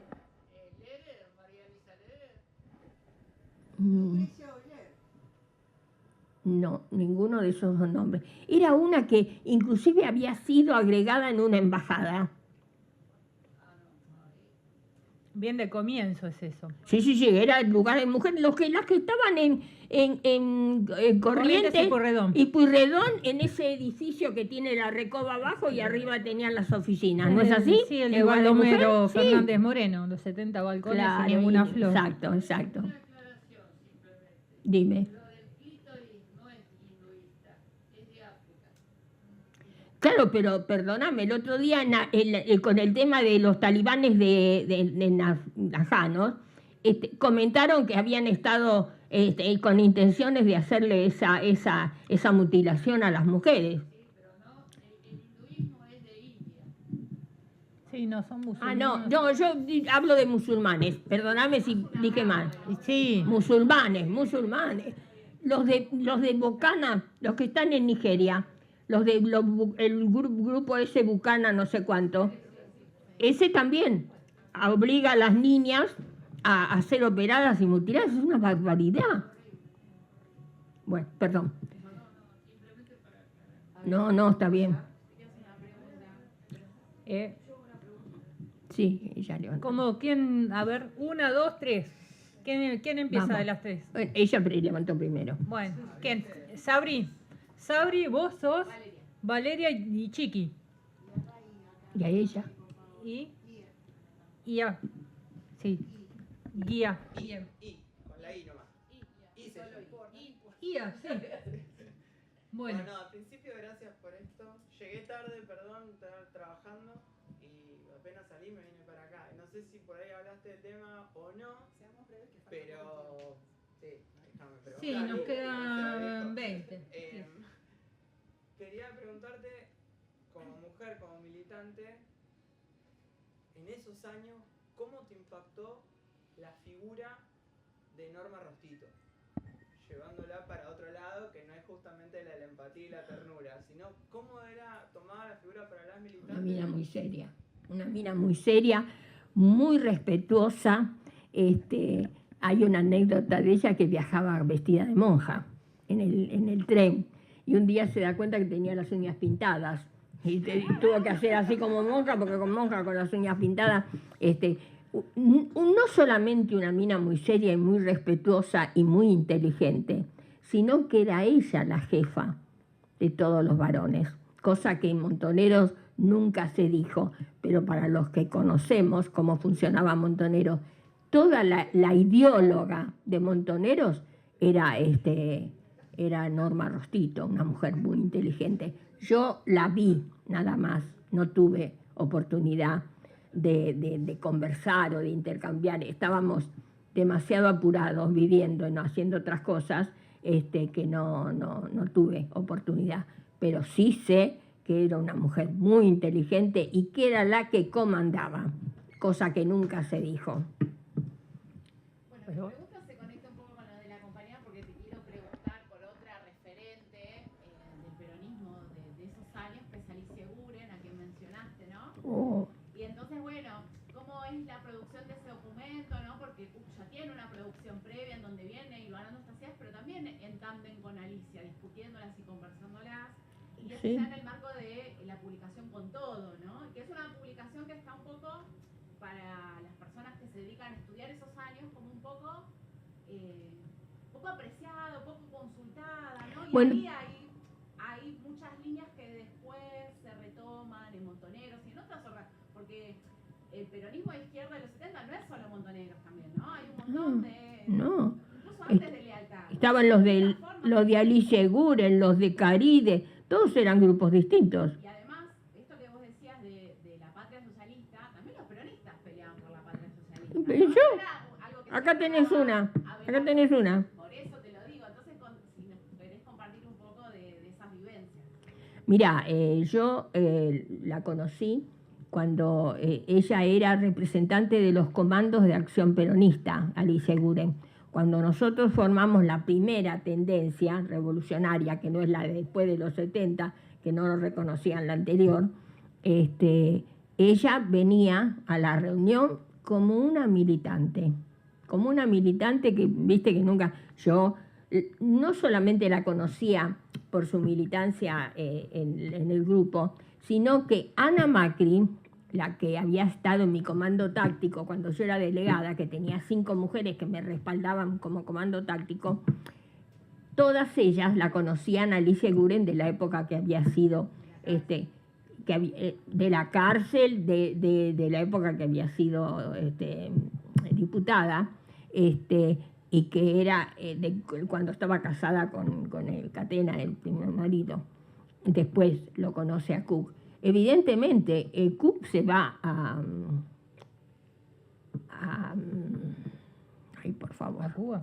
A Cuba, sí. Cuando me olvido así una cosa así, me agarra una desesperación, porque para la memoria que tengo es la edad ya, ¿no? Bueno, el Alzheimer. Sí, el alemán. Sí, el alemán que viene. Bueno, y para ir a Cuba fue Alicia. Alicia fue la que inclusive se enroló en el ejército cubano y tuvo grado militar, cosa que Cook no se animó. Alicia participó cuando la invasión de Playa Girón, con armas llevar, ¿no? Es decir, o sea, que no tenía ningún empacho en llegar a la parte activa de tomar las armas. O sea que cuando yo la conocí, éramos después, primero la tendencia y después del diario, formamos la Corriente 26 de Julio, que ahora después apareció, pero no es la misma, no es lo mismo. Era una mujer brillante, brillante. Puedo decir con toda satisfacción que no hice más que escucharla y aprender de ella, porque tenía muy clara, pero tenía muy claras sus condiciones, y creo que hasta te diría que tenía muy clara lo que sucedía en el peronismo. Por eso tampoco la querían mucho, porque justamente, como decía Cook, ¿no?, que el peronismo era, es decir, eran mujeres adelantadas a su época que realmente que los hombres no sé si alcanzaban a medir la calidad de la mujer que tenían al lado, de la capacidad como dirigente. ¿Por qué? Porque estamos acostumbrados a que nos tienen que dirigir hombres. Entonces, cuando aparece una mujer, o es porque no es mujer, o es porque... Es decir, siempre tiene que tener algo. Yo, cuando redactamos cuando redactamos el documento ese de la juventud que se hizo eso fue para el 9 de enero de 1969, cuando el Cordobazo, después. Nosotros hicimos ese congreso de la juventud. En realidad, la base de ese documento la redactó Bernardo. Hay que ser honesto y decirlo, la redactó Bernardo, que escribía muy bien. Cuando se ponía, escribía muy bien. Y Alicia y yo, modestamente, aportamos ciertas actualizaciones del documento, porque para que el documento se llamara Táctica y Estrategia para la Toma del Poder era muy jodido para la época, porque era apoyar el foquismo. Aunque nosotros no éramos, yo nunca fui foquista porque me pareció una barbaridad. En la Argentina eso no se daba. Podía haberse dado en Cuba, podría haberse dado en otros países, pero nosotros no estábamos preparados para el foquismo. Pero ese documento indudablemente fue el único. Fue el único que realmente se redactó con seriedad y para cumplirlo. Lamentablemente no se pudo. Y el 29 de mayo sucede ahí en Córdoba, nosotros lo hicimos en Córdoba, Atilio López, exacto, Atilio López de ATE, nos prestó una casa quinta que tenía ATE. Y ahí se hablaba de Tosco, pero no se habla de Atilio López. No, de veras. No, pero porque era peronista. Claro. Y Atilio López había sido vicegobernador junto con el padre de los ¿cómo es? De los del Montonero. Pero fíjense qué premonitorio. Nosotros hacemos el Congreso de la Juventud el 9 de enero, proponemos ese documento y el 29 de mayo es el Cordobazo. Yo pienso que fue una consecuencia de todo lo que se habló y todo lo que se planificó en ese momento. Bueno, miren, quedan menos de 15 minutos, entonces yo voy a proponer lo siguiente, a ver si les parece. Por eso, que pregunte Chique, que pregunte Ia, que formule la pregunta una y otra, y que después Mabel responda las dos preguntas. ¿Les parece? Va Chiqui y después va Ia. Sí, la pregunta es, ¿qué clase de peronista no vota Perón? Bueno, y después Ia, a ver, te voy a decir, yo ahora te digo. Compañera, Para que haga la pregunta ella también, y después preguntar las es dos, porque rápido, si no, no no es termina. rápido. La boleta Perón, en la Patria Socialista también era Perón. Lo único que decía Perón, Juan Perón, Isabel Perón, y abajo decía por la Patria Socialista, nada más, pero la boleta era Perón. Lo único que la diferenciaba era por la Patria Socialista. Bueno, pregunta Ia. Tengo dos preguntas. Una que me generó curiosidad por tu historia, por algo anecdótico. ¿Qué te transmitió tu mamá sobre el peronismo? ¿Cómo fue que surgió en ella tanta pasión? La otra, me voy al otro extremo, y es cómo viviste el atentado a Cristina. ¿Qué sentiste en ese momento? No, hoy venía protestando. Hoy cuando venimos dije, acá ordenan tanto los milicos y a la vicepresidenta la quisieron matar y no pasa nada. Con eso está todo dicho. Pero te digo, perdón, la primera era... De tu madre. Bueno, mi madre es un capítulo aparte. No, les voy a contar por qué. Mi abuelo era militante político en esa época de la Concordancia, calculen. Tengo un tío abuelo... Creo que era radical o galerita no, era o socialista conservadores independiente. y radicales. Ah, Tengo un tío abuelo, que yo lo conocí una vez, que lo vi en un velorio, como de costumbre, no se encuentra en los velorios, que cobraba el sueldo de ama de leche en un hospital. Sueldo de ama de leche, un hombre. Bueno, esa era la década infame, Mi abuelo era político y venían a casa de muchos políticos. Entonces mi mamá le pedía a su padre cebarles mate para poder estar al lado y escuchar. Inclusive mi madre tenía un carné de afiliada al Partido Conservador firmado por Fresco, el que fue gobernador de la provincia de Buenos Aires, que dicen que fue un buen gobernador. Manuel Fresco. Ese carné firmado por Manuel Fresco, ¿saben a quién se lo regaló mi mamá? Que se lo pidió tanto. Se lo regaló a García Elordio. A García Elordio, porque García Elordio también venía de familia conservadora. Y cuando vio el carné que tenía mi mamá, firmado por Fresco, por el propio Fresco, porque en esa época las mujeres no adherían a nada, así que le hizo un carnet trucho a mi mamá y mi mamá se lo regaló a García Elordio. Bueno, mi madre era una militante política en una familia donde mi abuelo era político, el resto de la familia no salió política. Entonces, mi madre le decía a mi abuelo, ¿por qué las mujeres no votamos? ¿Votan los hombres y no votan las mujeres? Y mi abuelo le decía, no te preocupes, pronto van a votar. Entonces mi mamá le sugería que se fueran a vivir a San Juan, porque en San Juan los cantones le habían autorizado el voto municipal a las mujeres. Entonces mi madre quería irse a vivir, era de Huincarrenaco, Córdoba.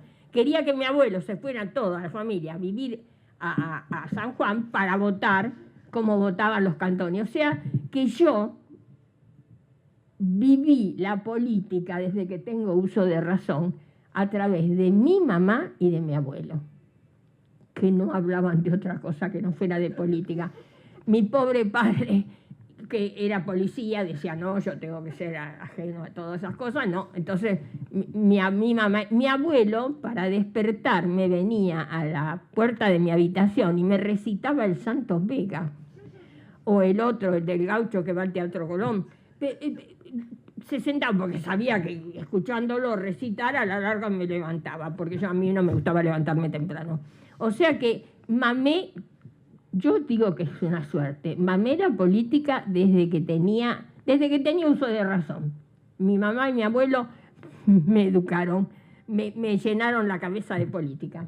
De ahí sale.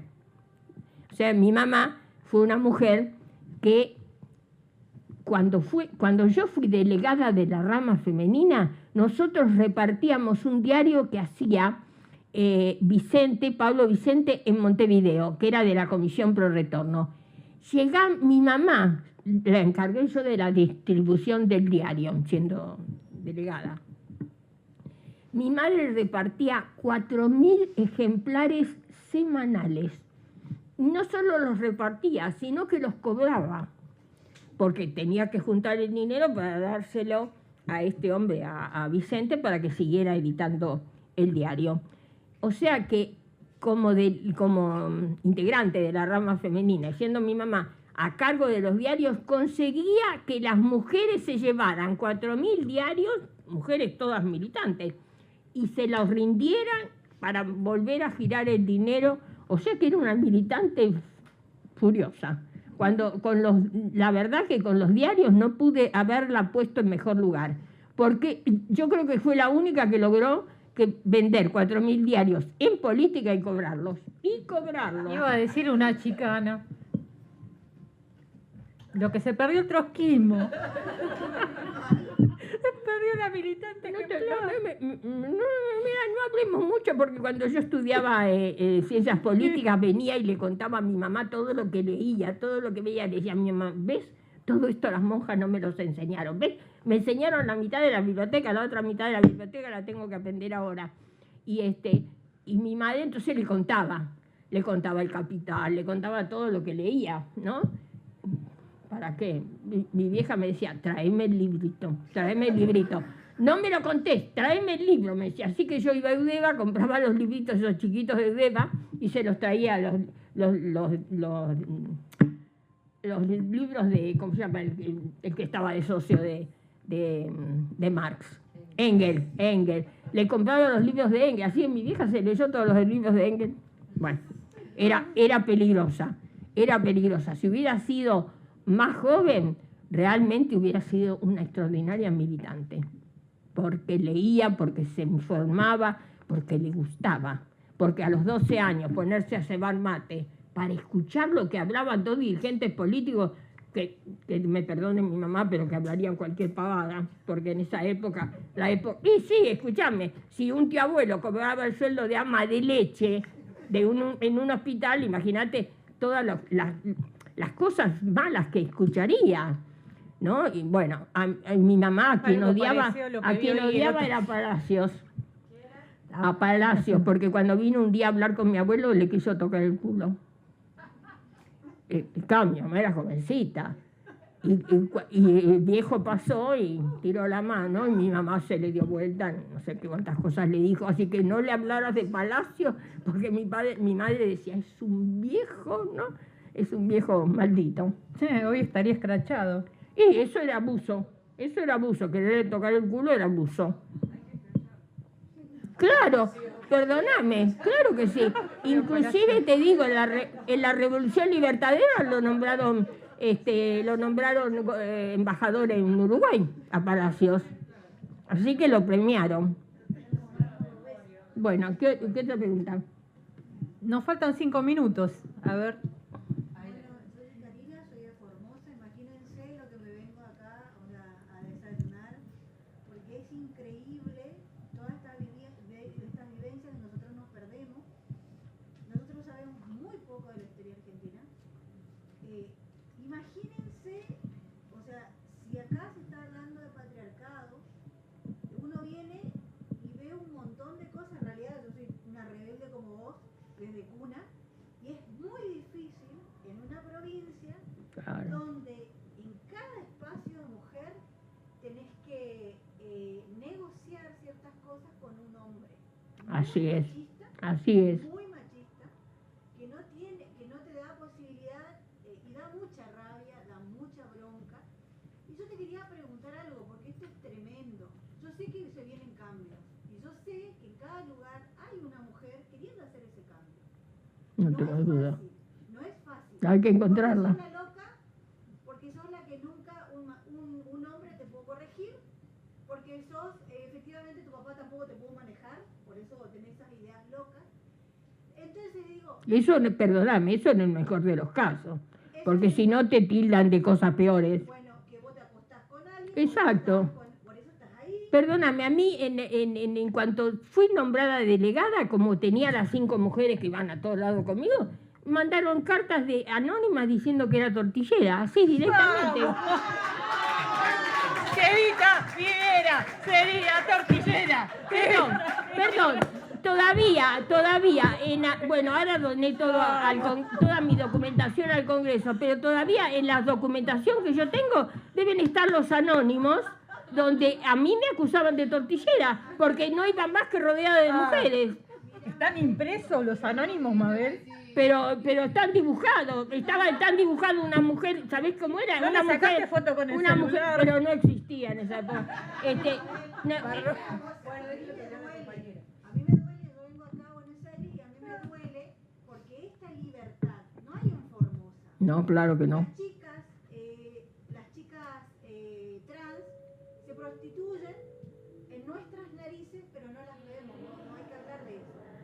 Vos vas y le querés dar un trabajo, no, pero ¿quién le vas a dar trabajo? Y esto, yo hablo de dirigentes políticos, yo hablo de políticos Pero que sí. dicen, ¿qué le vas a dar trabajo? ¿Vos te pensás que te va a agarrar ese trabajo si gana más con el trasero? ¿Porque con esa cosa? O sea, ese pensamiento es actual y es de ahora. Sí, claro que Yo te sí. quería preguntar, Mabel, Sí. según tu visión, tu perspectiva, ¿cuál es el camino nuestro? Mira, ¿Cuál es yo... el camino para llegar a la dirigencia? ¿Cuál es el camino para ser una mujer sindicalista, para tomar el poder? ¿Cuál es Militar, mira, aunque parezca parcial, militar en el peronismo. ¿Sabes por qué?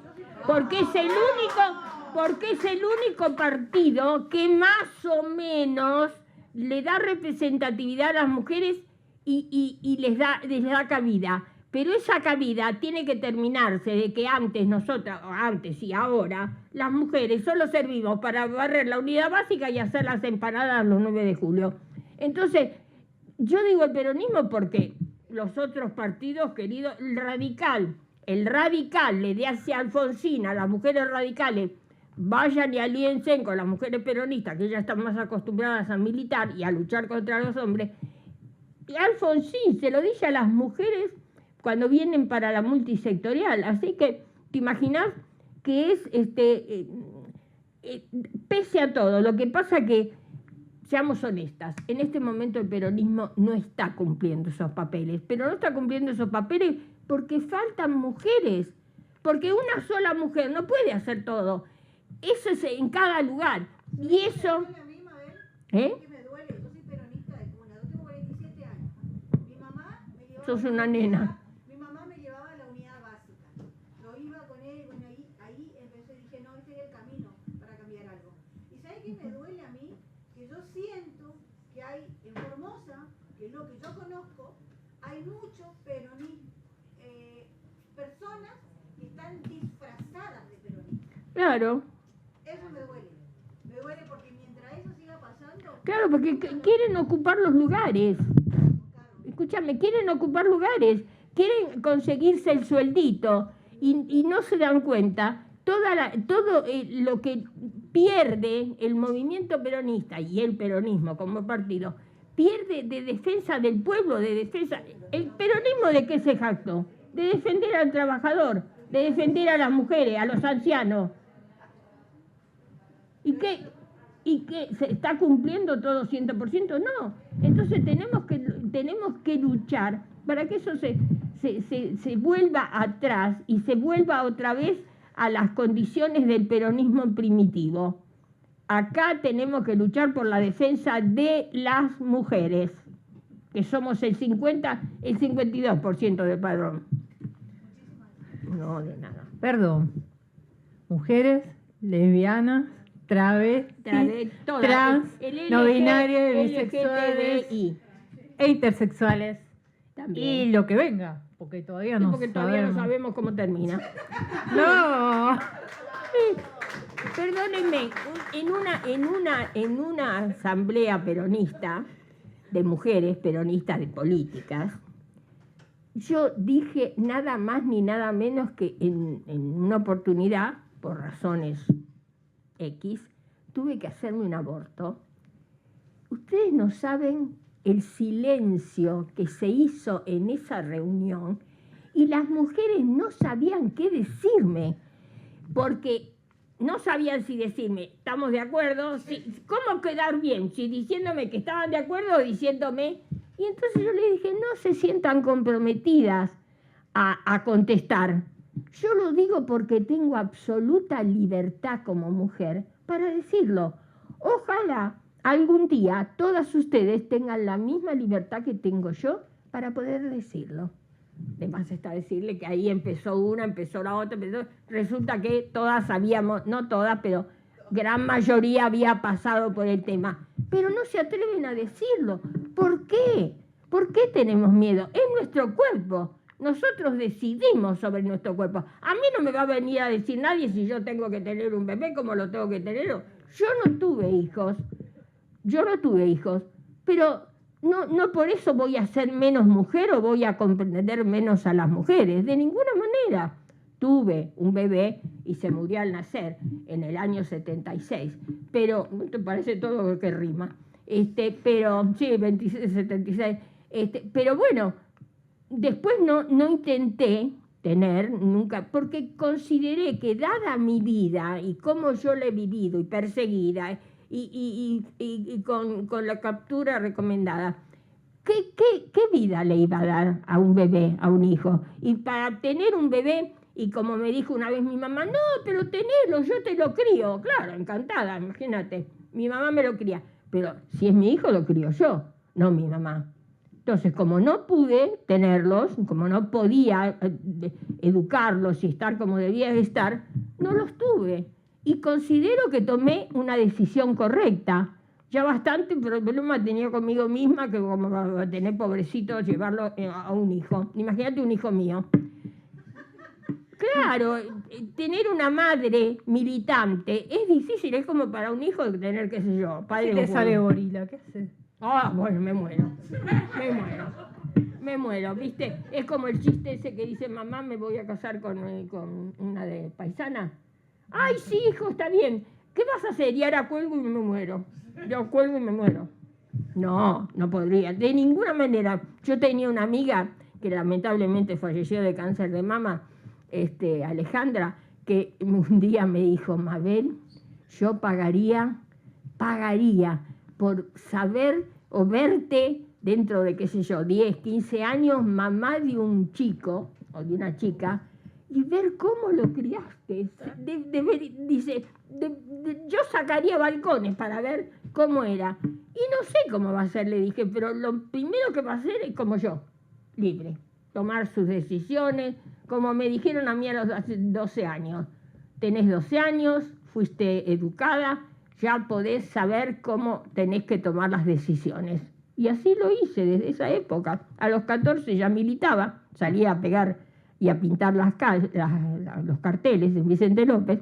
Así que tengo motivos para decir que lo he vivido, lo he experimentado, no lo cuento. No es porque le pasó a otro, me pasó a mí. Yo lo viví. Lo que cuento es lo que yo he vivido y todo lo que falta. Bueno, eso es otro. Esa es otra línea del textal.